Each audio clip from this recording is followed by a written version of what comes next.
সেই ওই লোহাটাকে ওই অবস্থায় ওই ঘরের উষ্ণতায় যদি আমি পেটানো শুরু করি, ঠিক আছে, তাহলে কি হবে?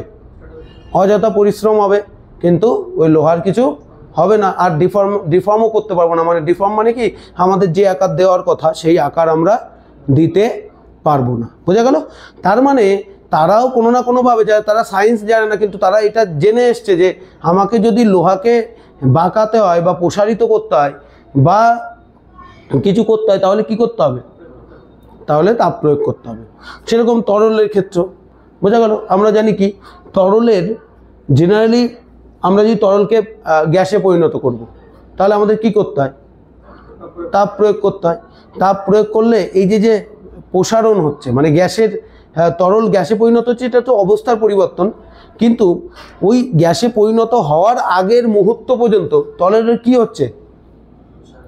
তুই যদি ভালো করে দেখিস, আমরা যদি মাইক্রোস্কোপ ভিউ থেকে দেখি, আণুবৈজ্ঞানিক কনসেপ্ট থেকে দেখি, তাহলে কি হবে? তাদের মধ্যে যে অণুগুলো আছে সেই অণুগুলোর মধ্যে কি দূরত্বটা বাড়তে বাড়তে এমন একটা সময় আসছে যে তারা আর ওইভাবে ঘন সন্নিবিষ্ট থাকতে পারছে না। তার ফলে একে অপরের থেকে অনেক দূরে চলে যাচ্ছে, অনেকটা দুর্বল হয়ে যাচ্ছে। সেই জন্যই তারা কিসে পরিণত হয়ে যাচ্ছে? গ্যাসে পরিণত হয়ে যাচ্ছে। ঠিক আছে? তো এইটাই হচ্ছে তাপের ঘটনাসমূহ। এই চ্যাপ্টারে আমরা জানবো। এই চ্যাপ্টারে আমরা কি জানবো?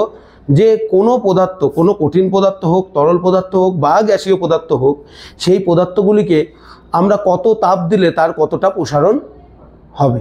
ঠিক আছে? এইটা জানার কেন দরকার? এটা কেন জানার দরকার বা এর ব্যবহারিক প্রয়োগ কি, এটা জানলে আমার কি হবে বা কি হবে না?